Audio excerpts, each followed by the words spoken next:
Welcome to the Bike Talk with Dave podcast. I'm your host, Dave Mabel, and I really appreciate you tuning in this week. This week, I'm talking with professional free skier Jess Hotter.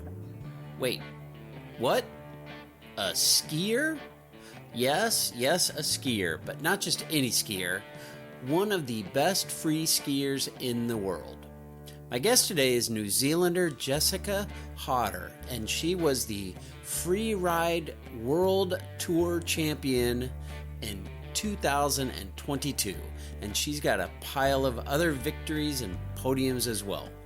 She's also featured in some sick ski movies, and not only that, but she does ride a mountain bike sometimes. So, what is she doing on a Bike Talk podcast? Well, as you may or may not know, if you listen to this podcast for the past 2 months, you do know, but if you don't know, I blew my knee out this past winter. Turns out, Jess did too. And she ripped pretty much the same things that I did. The ACL, the MCL, and the meniscus. She, of course, did piss off a few other ligaments. I think you can watch her crash on a number of places. I'll put a link in the show notes so you can watch and see what she did. I did not fall that hard, but so she did a few other things to her knee as well that did not need repaired, but did need to heal. Anyway, I did my ACL, MCL, and meniscus, so I feel like we're knee brother and sister. Anyway, suffice it to say, we had surgery within a few weeks of each other, and we thus began our road back to real life, kind of together. Although 10,000 miles apart, she is healing in her home in New Zealand. So I just thought it would be fun to dial her up and have a chat about injury, recovery, and rehab, and our collective road back to sport. I know a lot of us can get injured on the bike or in other circumstances, but still want to find our way back to the bike. And I thought this might be a helpful conversation for folks as we all look for a way back to sport. So I hope you enjoy this conversation. And if you find yourself on the road to recovery, or you know somebody who is, I hope you can snag a nugget or two that'll help you through your recovery. And if you do know someone who's going through an injury recovery, feel free to share this episode with them. Hopefully get something out of it. Okay, with that, I say it's time. Let's get to it. Let's meet professional skier Jess Hotter. I want to welcome Jess Hotter to Bike Talk with Dave, and I know this is Bike Talk, but you're actually my second skier I've had on. I had Annabelle Centauri on. I met her on the lift in Colorado, and she told me about her. She trains people to go to the North Pole in the Canadian Arctic, and I was like, well, that's freaking cool. We need to hear about that.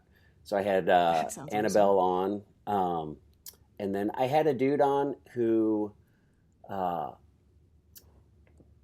he built this sail thing on snowboards, and he took it down to Antarctica, and he did this snowboard sail thing around Antarctica, and I thought that was interesting.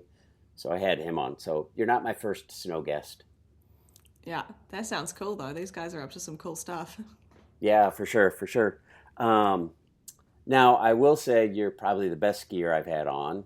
Freaking 2022 Freeride World Tour champ. Yeah. That's awesome. A, congratulations. And B, okay,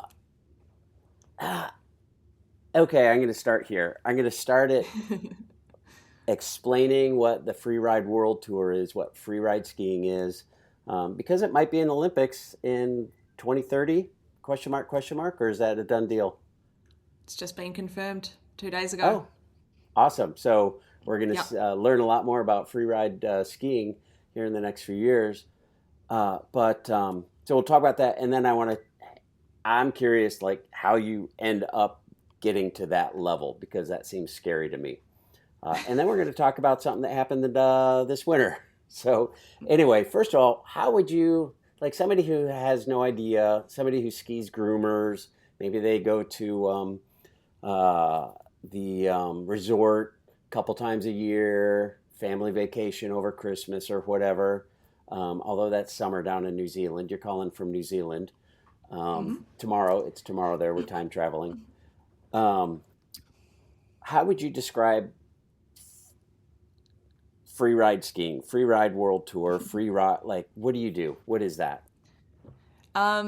Okay, well, if you look into it in two different ways. So one is freeride skiing itself is just skiing with your friends and having a good time. Okay, I'm And pretty so good at everybody that. does.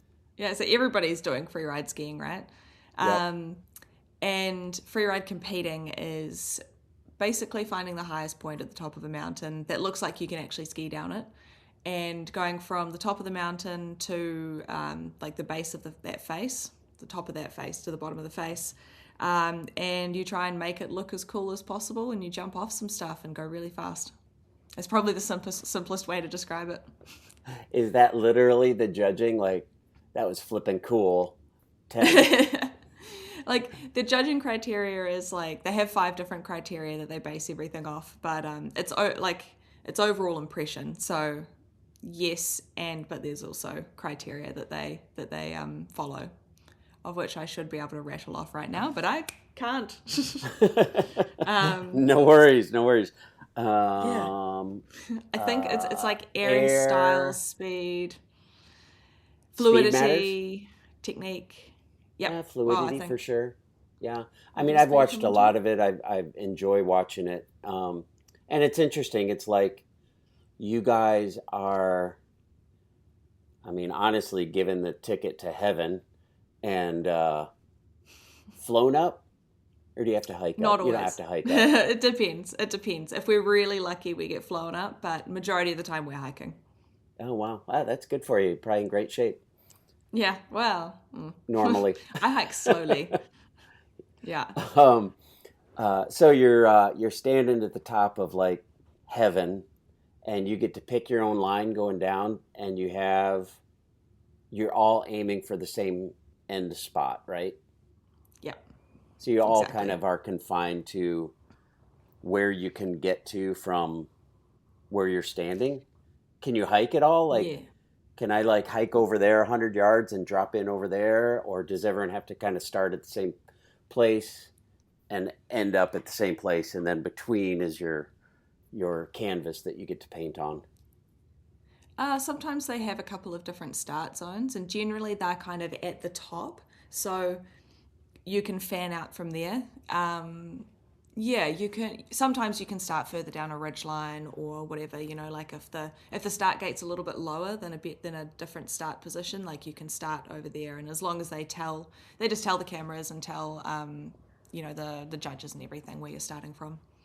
So Dig it. you have a little bit of leeway, but as long as you have to get back through those gates at the bottom, so you can only go so far. There'll be boundaries usually, and there'll be certain things that are closed. Huh, dig it. Certain things that would like potentially kill you, Oh yeah, things that would kill a like man, giant they cliffs. close.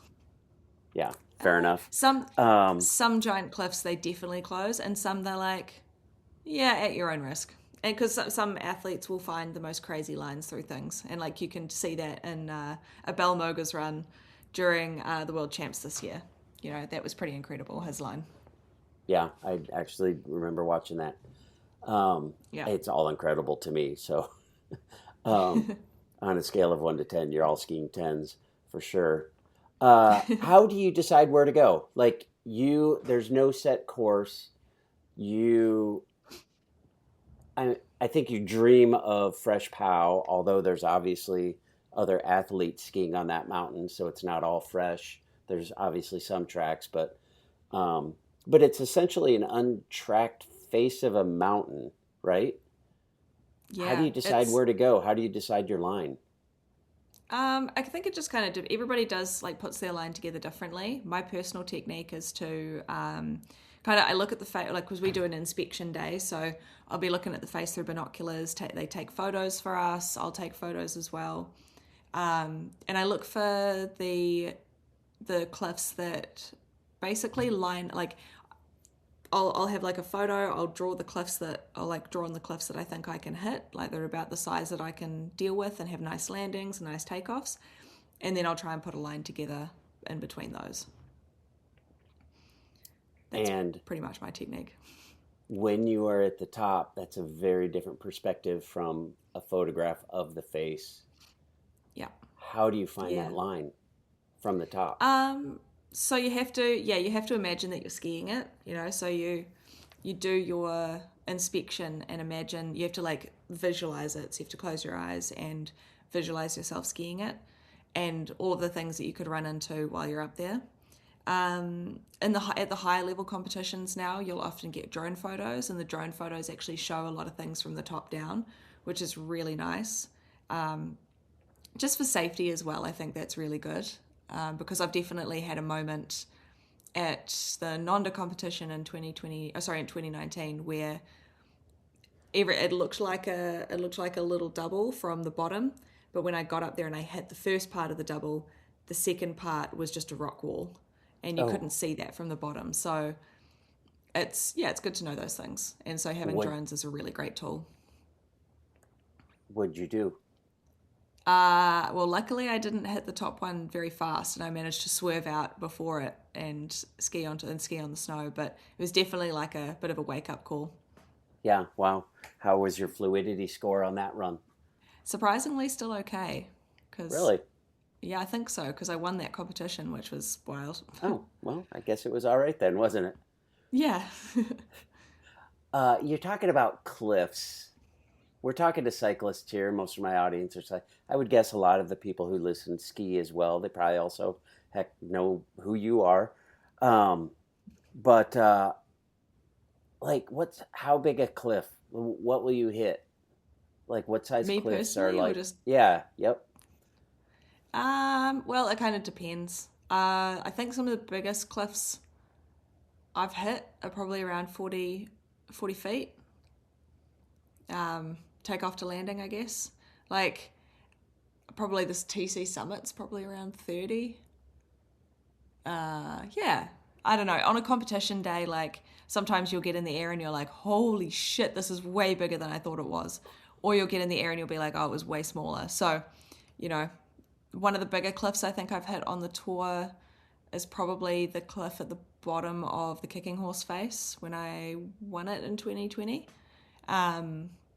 That was definitely one of the ones where I got in the air and was like, whoa, okay, this is a bit bigger than I thought it was. Still hit that, like, it's just, I'm dropping for 0.05 seconds longer than I thought I would, but everything else is the same. Yeah. You just hit it with the same confidence. Yep. Pretty much. Yeah. And hopefully you're good to go. Hopefully you land and it's sweet as. Do you take a big gulp like before launching? Is there an element of fear in your brain looming around in the back somewhere? Definitely. There's for me at least, I find, my brain wants to slow things down. So I want to do a couple of extra turns above a cliff to try, and sometimes I do, I'll do extra turns above a cliff to try and get a more visual, so I can see a bit more of it, which fucks with your fluidity big time. So, it's a lot of it's confidence in the line that you've scoped, and you're definitely trying to tell yourself to not slow down. So you're keep going before, just before you drop in. I mean, just before you hit a cliff and take a deep breath. I just think that's crazy. And not just, you're not just hitting the cliffs, you're doing backflips and backies and spreadies and tail grabs and all that other kind of stuff. You're doing tricks off these things. Mm-hmm. How do you even get to that point? I want to know how you progress from your a blue groomed run and you're smiling, swinging down a groomer, having the time of your life to hey, there's a giant cliff. Let's go jump off that. Talk to me about that progression. I know you've been skiing your entire life. Your parents are skiers. Your parents sound pretty cool, by the way. They are. Next time you're in the States, give me a shout and I'll hang out with your parents. Sick. You can come too. But Like, how do you get to the point where it's like, I think I'm going to jump off that cliff and do a backflip? It's all progression. Like it's all doing little micro, like pushing yourself a little bit more and more each day. And that's why, this like kind of stuff takes years to get better at, right? Like anything, like any sport, you have to have time on the ground doing it. And I mean, as far as like going from say a groomer to like a blue groomer to jumping off stuff, in a crazy shoot, it's just you go off trail. You ski off trail a little bit with your friends. You push each other. You try backflips on, like you try to learn backflips on like a safe jump, and slowly you change the variables over time. Slowly you jump off the edge of a cat track to start with. You get half a foot of air. You then try and jump off a small rock and land on the ground. And it's just little tiny pushing. Yeah, sorry, I don't know how to describe this properly without sounding like you're an making idiot. sense. But yeah. Just pushing yourself a little bit more each day, and slowly it eventually leads to jumping off, big cliffs and competing. And if competition's your thing, but competition is not for everybody, and I get that. But yeah, it helps push me, so that's why I do it. Huh, awesome. You do a bit of filming too, don't you? Mm-hmm. Yeah. What are some films we can go do the old Google search and find you on?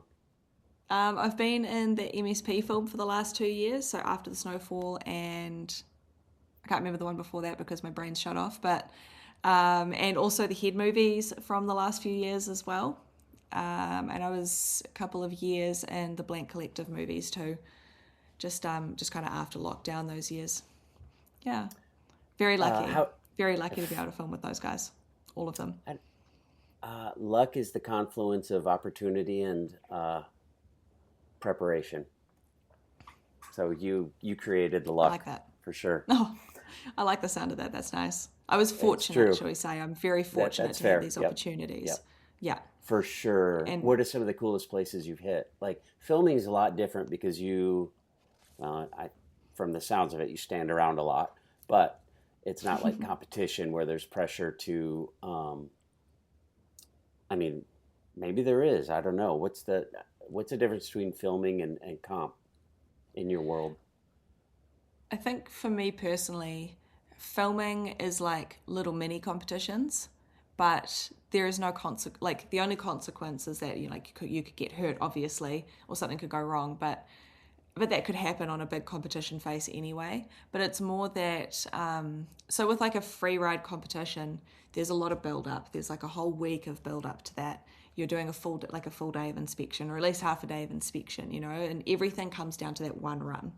Whereas with filming, you get like 6 or 7 of those one runs in a day. So you get to, you try, if you fail, you can go and do it again. You can go find another line and go do something else. And you're still pushing yourself. You're definitely still pushing yourself, but there's less consequence, I guess, like less internal pressure. There's nice. More film. You can do another take. That being said, the one where you face planted and tomahawk down the face, it's probably good film. Yeah. We got it. That was actually my friend Timmy that shot that. He, I think he'd said to the Freeride World Tour, he's like, if it's okay with you guys, I'd love to just film on the face for the day. But the footage belongs to him, but he would give it to the Freeride World Tour. And he was just like, I'll give you the footage, but it belongs to me. And it just so happened that he got my entire crash in slow motion. It was right awesome. In the middle. I was right in the frame, and it was just the most money shot. So it went pretty viral. He's like, he came up to me at the end. He's like, I've got it. I've got the shot. I got your tomahawk. And he's like, I'll give it to you. And he sent it to me. That's awesome. I've always been curious. I've never tomahawked like that, for sure.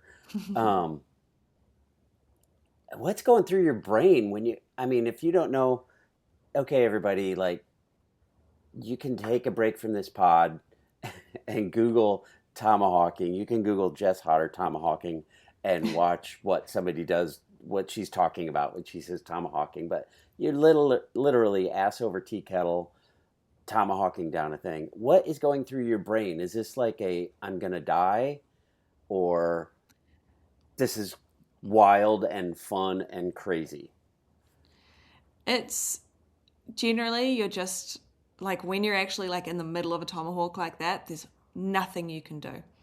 There's nothing. You just have to be like the only thing that I was able to do during that tomahawk was to try to cover my face, because I was Yeah. like, I don't know what's below me. I don't know if there's going to be rocks, or rocks under the snow. So I just tried to protect my face, and it took all of the effort that it took so much effort just to be able to pull my arms into my face, because the physics of a tomahawk is that you are fully stretched and you can't, it's like nigh impossible to get your arms in. And just being able to get my arms in was a big achievement, really. So Yeah, you but really it's are you just just a have to victim of physics.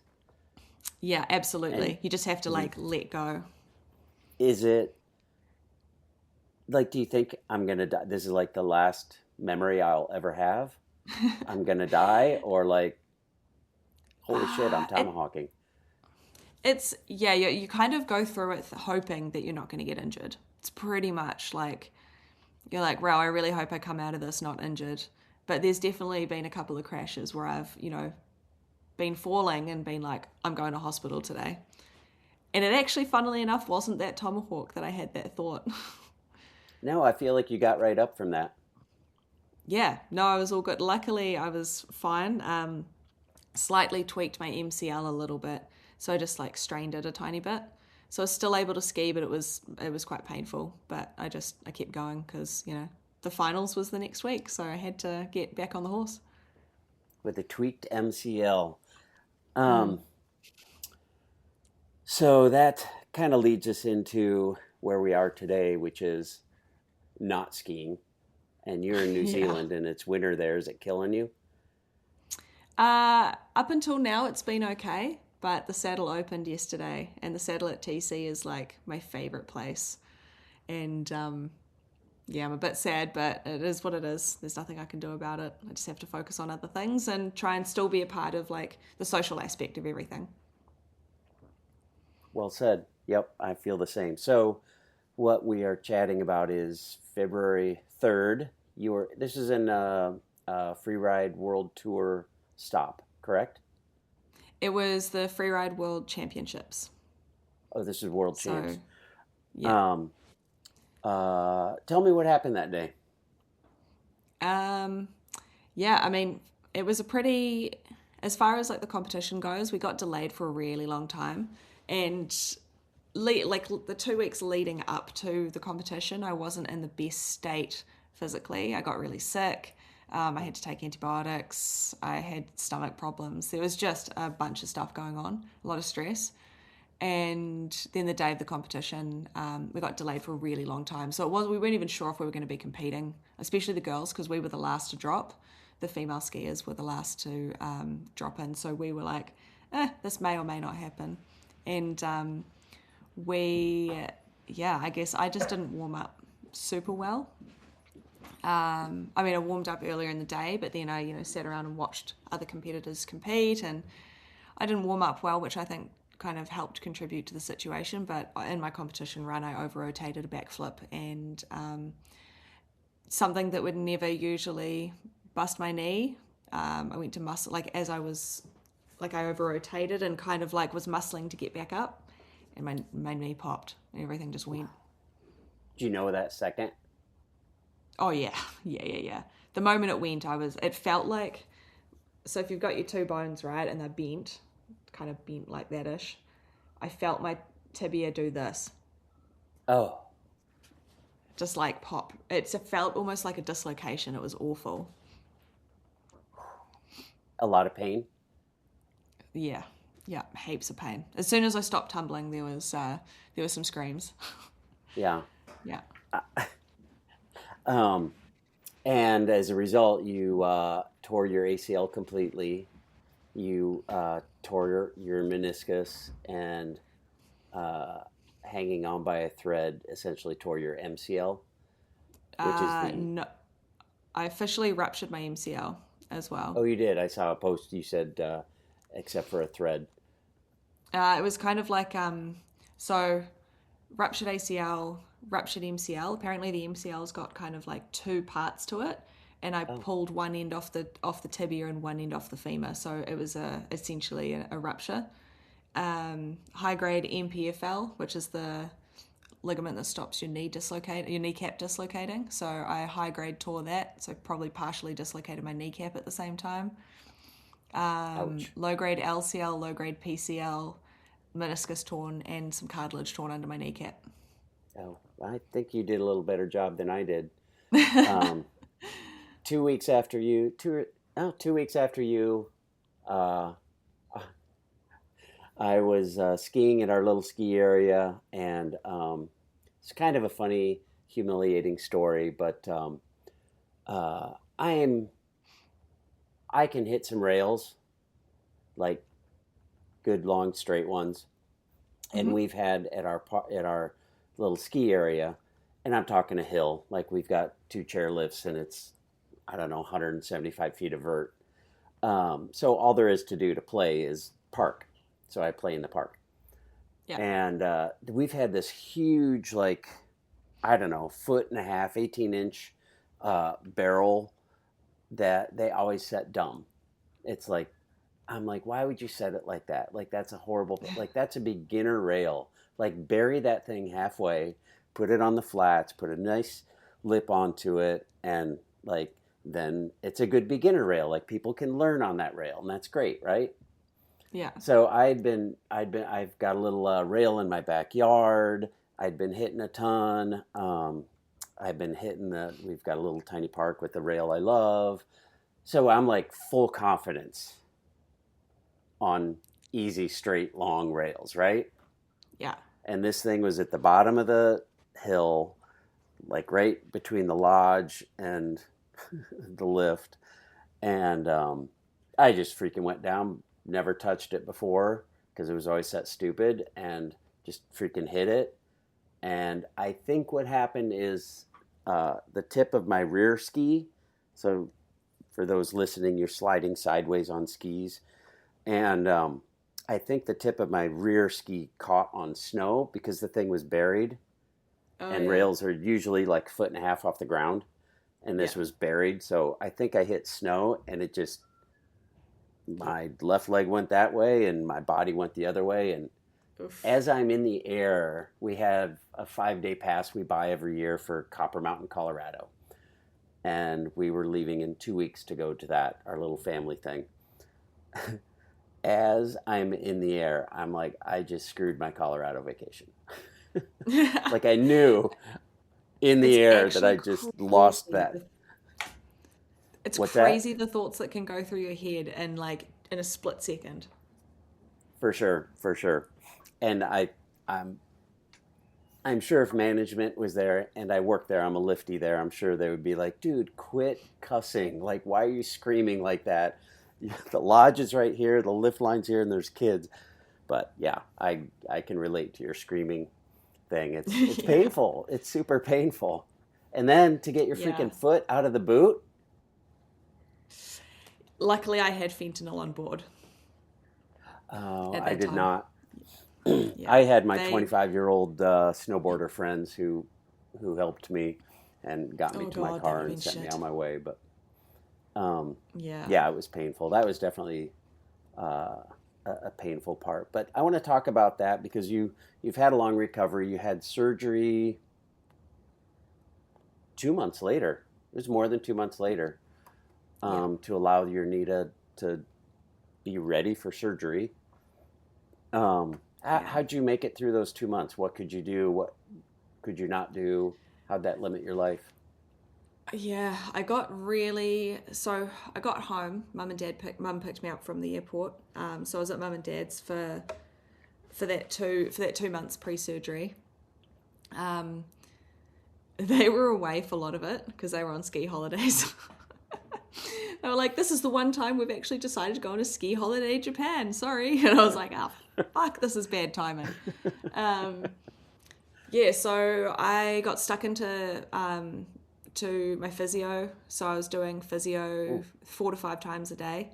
Oh wow. Yeah, so I was getting really stuck into that and icing my knee a bunch. Um, yeah, that was kind of the thing that kept me going the most, was doing physio during that time. And then a month out from surgery, I started getting a lot of night pain, which meant that I had to have an ice pack on my knee all night to be able to sleep. I had quite a bit of pain through this whole process. It's pretty good at the moment now, but there was about 2.5 months there, like pre and post surgery, where I just wasn't doing too good, pain wise. But yeah, just getting me through was being at home, being with the dog. Could you do anything? Not really. Walking. I couldn't really walk. The whole thing was, that whole period before surgery was, we're trying to get you walking again as naturally as possible, because Before surgery. the better prehab you do, the better post surgery you do. So I was trying to get on the bike, not on a bike outside, but I was on a stationary bike trying to spin my knee, trying to get a full rotation, which was insanely hard and very painful. Walking, just trying to get full extension. It was essentially basically just get the knee as good as possible going into surgery. We're going to be right back with Jess Hotter right after these messages from our sponsors. Now let's get back to our conversation with professional skier Jess Hotter. It's funny, like my physio up in Auckland, she said nobody gets through this ACL process, like this whole going through surgery, like injury, surgery, healing. Nobody gets through it without something being a struggle, so something going wrong. And mine was pain in the beginning. So far, I might have more things that set me back, but now you've got pain. I've got a friend who's struggling to get back to having even pressure on both legs. Like her return to play testing didn't go well, so she's struggling with that. I've got another friend who's he's really blown up his knee. I've got, everybody has a thing. You have skier friends. Yeah. Yeah. My little snowboard friends, they're like, people don't blow their knee out snowboarding. I'm like, oh no, they do. Yeah, I've got a friend in Queenstown who has. Nice. I appreciate hearing that. You hear that, Joby? What was I going to ask? I love that you said that. I feel like there's a couple things that, here's what I was going to ask. What were your expectations? Like, you go into surgery, they're fixing the thing. In your mind, what's your life like post-surgery, and for how long? Post-surgery, I was really hoping to be in less pain than that. Because I was like, well, technically it's fixed now, right? Like, it's fixed, so I shouldn't, we were thinking maybe the pain was stuff that needed to be fixed. I don't know. Maybe something was sitting somewhere it shouldn't. Anyways. So that was rough. Firstly, there was definitely a lot of when is this pain going to end? Because I'm really struggling. And my mental health took a massive dip because of all of it. And I was on a cocktail of drugs to try and deal with the pain. I was on a bunch of shit. Going forward, I was like, I've decided to do some study. So I'm starting study in June. Like, I need to be not in this much pain, because there's no fucking way I'm going to be able to concentrate on that with where I'm at now. And in my mind, as far as skiing goes, I was quietly hoping that I might be able to do a lap on the mountain before the end of the season. I've been told no, so that's out.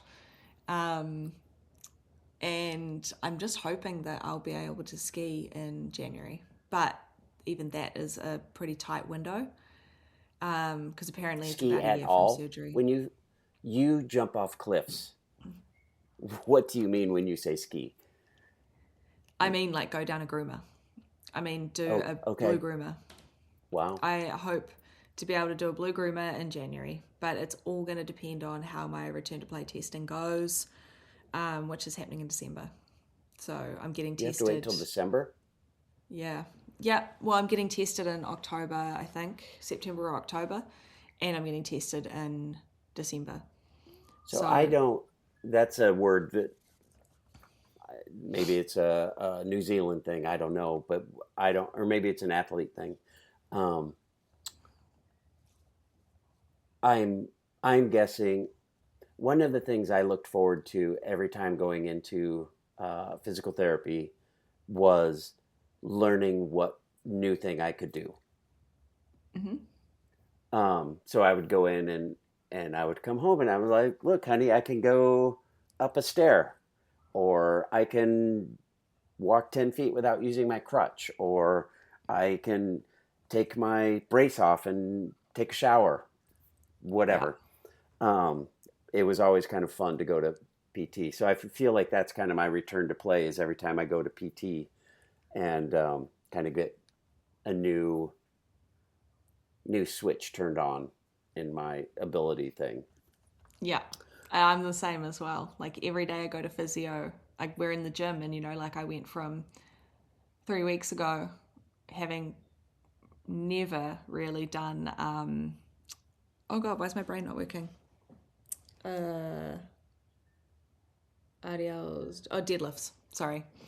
I haven't done really done deadlifts with a bar before, which is wild apparently that I haven't, but I do like single leg ones and other stuff. But anyways, so learning how to deadlift has actually been something that we've been doing, and I managed to deadlift I think 45 or 50 kilograms the other day, which is wild, like that I'm able to do that. But then the funny thing is I still can't step up onto a step without like pain shooting through the front of my knee. So, you can do some things, but then other things are really tough still. So it's weird. The thing I like to say, I post, hey, I rode my bike. I saw your bike thing. That's actually how we connected. I saw the day you rode your bike, and I loved that you got emotional about that, because I'm getting emotional thinking about it myself.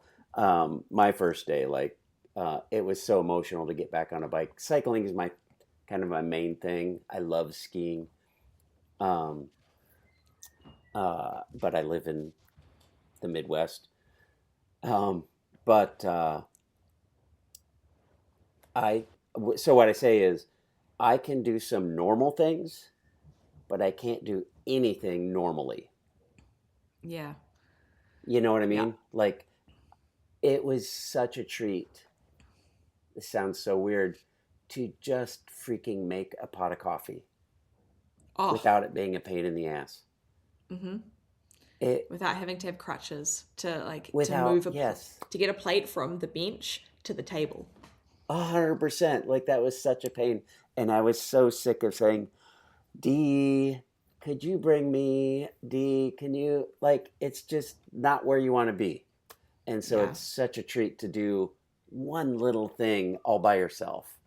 And there's so many little landmarks like that. Yeah. Where are you now? Being able to cook dinner for yourself. What's that? Being able to cook dinner for yourself. 100%. Yep. Yeah. And you feel like you're independent again because you can do that. Yep. It's super fun. Or drive. Yeah. Driving's a big one. Yeah. I probably drove a little before I was meant to, but it's okay. Which leg did you do? I did my right. You're right. Do you guys drive on the opposite side of the road? What side of the road do you drive on? We drive on the opposite side of the road, but our accelerator and brake are still the same feet as you guys. Oh, and so you are accelerating with your right foot? Yeah. Oh, wow. No, that was a big deal for... When I asked if I could drive, he's like, oh, we really want like 100%, blah, blah, blah. And I was like, it's my left leg. Like, it doesn't really do anything. And he's like, oh, you're right. Go drive. I was like, thank you. Thank you. Yeah, you're like, I'm fine. So it would have been another month before he would have let me drive. Oh, wow. Yeah, no, I'm driving a manual as well. If it had been my left leg, I think I would have struggled more because my clutch, it would have been my clutch leg, and the clutch, like, you've got to push it in and out quite a fair amount. Luckily with like the accelerator and brake, it's only like a little movement back and forth. Yep. But yeah, it's all good now. Yeah. How's your walking? Walking's good. Walking on flat ground's good. It's crazy how just like uneven ground or like a hill becomes such a big challenge or something you have to like really focus on. Um, do you like, are you walking without a limp normally? Yep. Are you? Yep. Wow, I'm impressed. Like, I'm still working on that. And I had surgery a month before you, or 3 weeks Yeah. before you. But it's super hard to have to relearn things, like learning how to walk, learning how to go up and down stairs, learning how to go Yeah. upstairs, and then a month later, learning how to go downstairs. Like, it's so, Yeah. it's I so still haven't got wild. the downstairs. I just added it last week. Oh, congratulations. That's awesome. Yeah. Thank you. Thank you. Yeah. Um, and riding a bike, like it was such, on one hand, such joyous freedom, and on the other hand, the expectations I had in my head, I remember the piece of paper that my surgeon filled out for my physical therapist, and he wrote in a Sharpie, bike inside 1 to 2 months, bike outside. I thought it said 2 to 4 months. My wife says it was 3 to 4 months. Mm. And so in my head, I'm like, okay, I can get on my bike in a month, just pedal, and I'll Yep. get in shape. And when they tell me I can go outside, I'll do a week of 15-mile rides, and then I'll start joining the group rides again because I'll know how to ride my bike. I'm still learning how to ride my bike. Like Mm-hmm. literally, I can't, it's hard for me to stand up and pedal my bike. I can't go more Oh, than yeah. an hour. I can do an hour now, but I can only do an hour. It's crazy. It's not what I expected at all. And I find that super challenging. Like the Yeah. expectations were here and reality is like not there. It's definitely, how do you put it? All the things that you would do to make a bike ride also kind of like comfortable. You know, things like if you hit a curb, you stand up in your seat to like take the impact, you know, like you can't just stand up on your pedals. It's like you just have to take it to the crotch and the feet. It's just not, it's not the best. Or It's just like, like, oh my gosh, I have to get off my bike and walk it up this curb. yep. How do I put my dropper post down without crunching my knee? Oh, dude, yeah. How can I raise my Yeah. dropper post so I can pedal in a full circle? Yep. Yeah, it's Like, like you have to push off, get a little momentum. Sorry. You got to push up, get a little momentum, then put the dropper post up, and then get your other foot on and start pedaling. But yeah, the first couple were definitely spicy. oh, did you have to pedal backwards to get that knee moving? Yeah. Yeah, to begin with, yeah. Yeah. It's just so Mm. wild. Just the expectations and then reality were very different for me. Yeah. Are very different for me. But it's a treat to kind of hit milestones along the way, and act like you're doing some normal things normally, Yeah. if that makes sense. Yeah. Um, so I kind of want to ask you, as you look forward to life back on skis, before, like when I'm going to go hit a rail, I'm like, it's not second nature yet. I haven't hit 10,000 rails, right?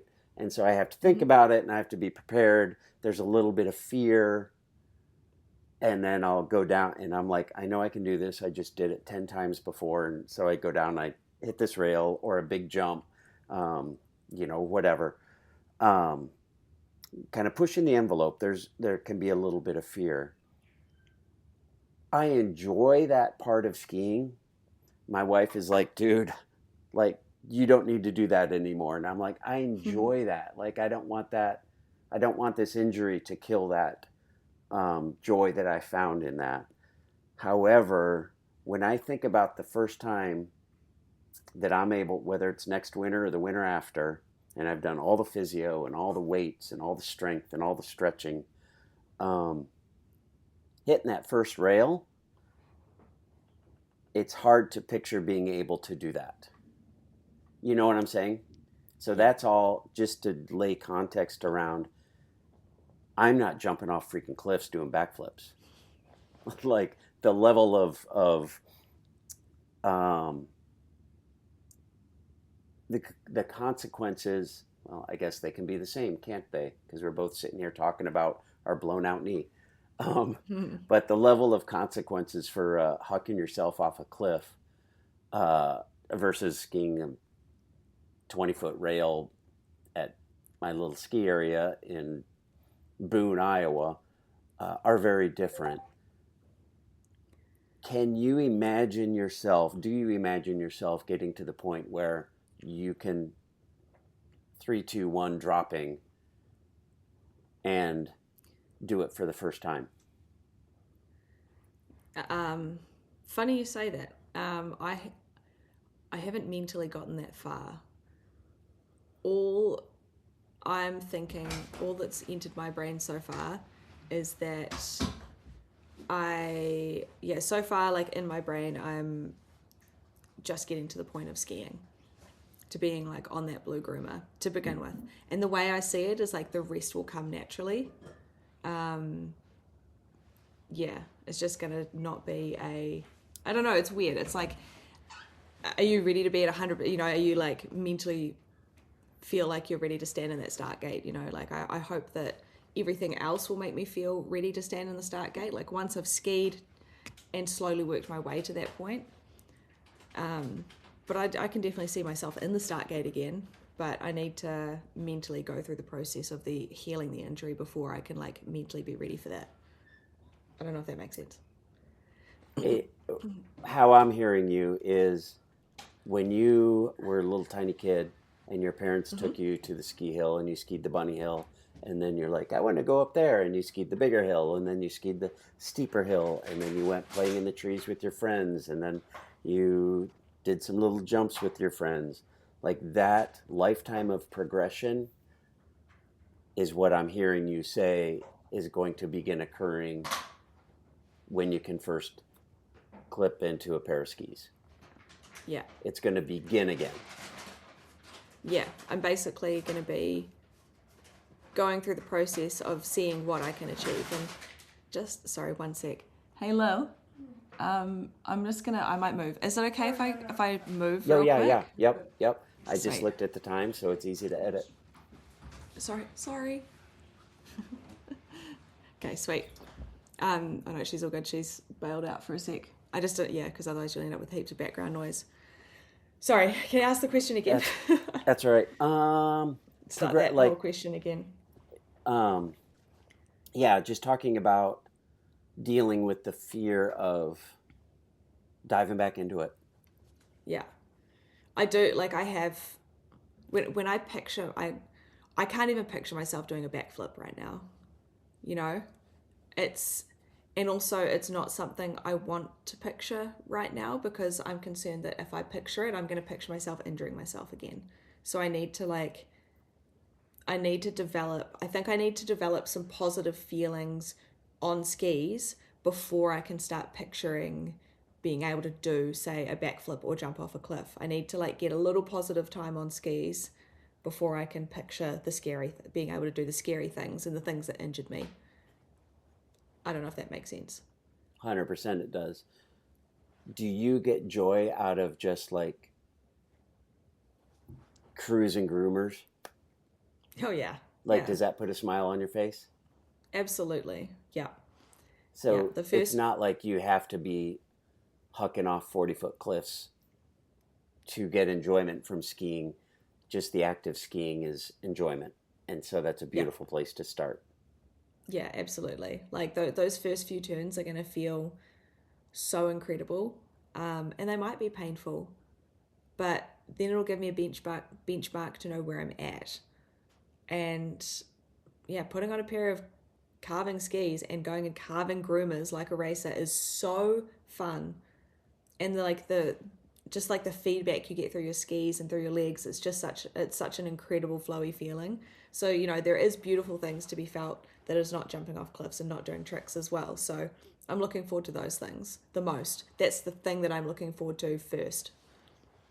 I love that. I have often said on my podcast here, if people have listened to many of my episodes, I always relate mountain biking, the joy of mountain biking, to the joy of downhill skiing. Yeah. And just the freedom and the flow and the carving. Like, I love that. I love that. Yeah. So maybe I don't need rails in my life. I love how you were stepping. I don't need to picture myself doing rails yet, which is great. Cause like just today in physical therapy, I'm watching some girl like hop, and it just sent terror into me. And I'm like, oh my God, like, I can't even imagine hopping. Like, she's going to ruin her knee. And obviously her deal is different than mine. But I deal with that fear of like, I'm going to do it again, whether it's walking on uneven grass or stepping off a curb wrong or something. And, you know, the MCL is supposed to heal itself. I sure hope it does. I sure hope it is. But I don't know. You know, it's when there's pain, you're like, is something not right in there? And the fear of doing it again, or the fear of the knee not being ready, is absolutely real. But I guess that's why we go to physio and we do all of our homework, and that's why it's a year's recovery. Yeah. Because it's not only like obviously the knee needs to heal, and that takes like 18 months to full go again, but a lot of it's like up in your head as well. That's so important, is that you can trust your knee again. And I think that's like one of the bigger things, I think. And in my heart, I know I'm going to be able to do backflips, and I'm going to be able to ski big lines, and like I know deep down that I'm going to be there, and that's okay. Like I will get there. But at the moment I'm not banking on milestones, because I've been told specifically by so many people, do not set yourself at like absolutes, because if you do and you don't make them, it's really, really brutal, like mentally. It's better to just take the little wins, keep pushing yourself, take the little wins when you get them, and eventually you'll get to that goal. Yeah, very little wins. It's amazing. And it's like when I'm going to use my wife as an example. She, on a bike ride 6 years ago, fell and broke her pelvis. And there's nothing you can do. No cast, like you just have to sit in pain for a month. But she was told that you can get on your bike in 4 weeks. And she's like, I'm getting on my bike in 4 weeks. In 4 weeks, she was on her bike, and we rode 1 mile up to watch the 4th of July fireworks in the park next to us. The next week, she rode her bike 15 miles a day. And then the following week, she was back on the group rides. Yeah. Like, we race. And so she was like riding with all the racer heads. And it came back like that. That's what I expected. And it is not what I get. And that's super hard. Yeah. It is. It is tough. It's super tough, and it's so like and there's no there's no path laid out before you, and everybody's path is different, so you don't know how your body's going to react. It might heal quickly for like, you might have major improvements and then stagnate for 3 months, or you might have steady the whole way. It's just such a different road for everyone, and so comparison. And the other thing is like soft tissue damage is so gnarly. Like breaks actually heal.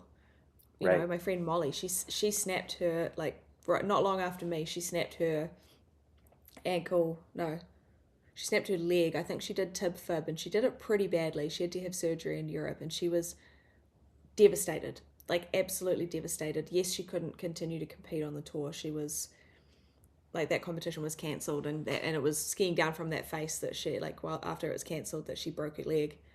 And, like, she's back skiing now. She's doing jumps, she's doing 360s, like she's already back at it, and she was absolutely devastated. She is somebody who moves her body a lot, so it was really, really tough for her to have to sit still for a while. But I think anybody who is listening to this podcast moves their body a lot and has trouble sitting still. You ride head? Yep, I ride. How much do you hang out with Lindsey Vaughn? Are you guys in the same?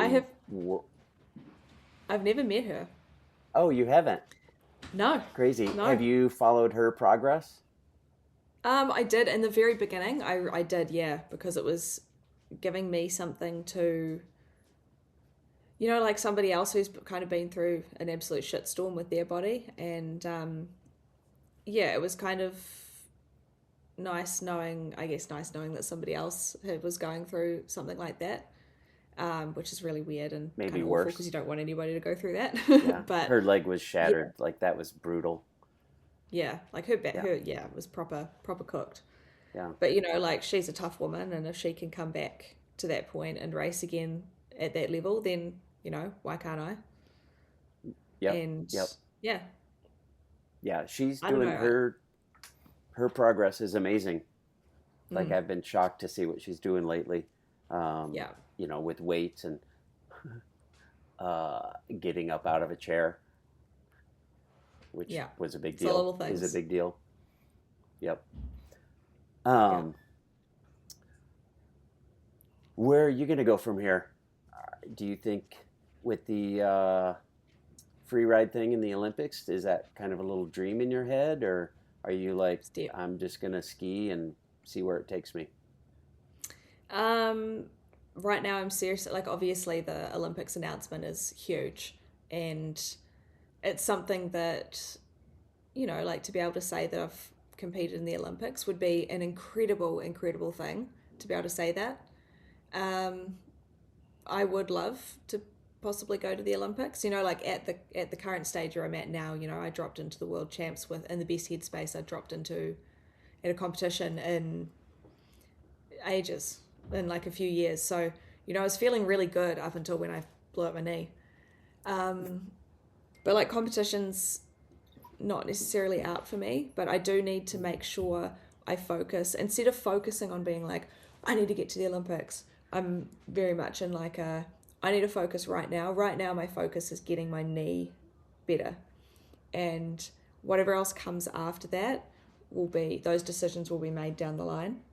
But yeah, I want, regardless of whether I compete in the Olympics or not, I want to be involved in some way, because freeride's been a massive part of my life for 10 years now. So I would love to be there to support the future athletes if I'm not competing. But if I'm competing, obviously I want to do the best that I can. But I can't make any of those decisions until I heal my knee. So that's first things first. Well, thanks for being on, and best of luck as you recover. I will be excited to follow your progress. Thank you very much. Thank you so much. Same to you. Well, I am super thankful that Jess took time out of her rehab schedule to share her story with us. Again, I hope you get something out of it, and if you know somebody who's going through recovery, please share this episode with them. I also hope you learned something about this sport of competitive freeride skiing. It's super cool, super gnarly, and you can look for it in the 2030 Olympics. Now, I would encourage all of you to give Jess a click on Instagram at Jess Hotter Ski, and certainly follow her journey back to the slopes and to maybe those very Olympic Games in 2030. Wish her all the best as she recovers and gets back to sport. Now, I'd also like to invite you to check out my new YouTube channel. It's called Pedaling Dirt. I've got a couple of videos up, and as you know, obviously, my knee really hasn't allowed me yet to make any more videos of mountain biking. However, I will say today I did a 20-mile ride. It was on pavement, but I was pretty stoked about that. So I'm thinking I might be heading out to dirt here pretty soon for my next travel video. So cross your fingers that we'll get a video up in the next couple of weeks. But in the meantime, be sure to check out the videos I do have up. And please subscribe. And as I am better able to ride and travel and all that stuff, I'll be letting you know about some other great places to ride and all the things that you can do when you are there. Where to eat, where to get a beer, where to get a coffee, where to go to the restroom, where to park, how to get to the trailhead, all that kind of stuff. It's a travel video for mountain biking. So, it's Pedaling Dirt on YouTube. Please thumbs up and subscribe. Of course, do that for this podcast too. I'd really appreciate it. Anyway, thanks tons for tuning in to Bike Talk with Dave. I hope to see you sometime soon out on the roads or trails because, as you know, nothing beats the simple pleasure of riding a bicycle or carving sweet S's down a lovely groomer covered with a fresh 6 inches of pow. Have a great week.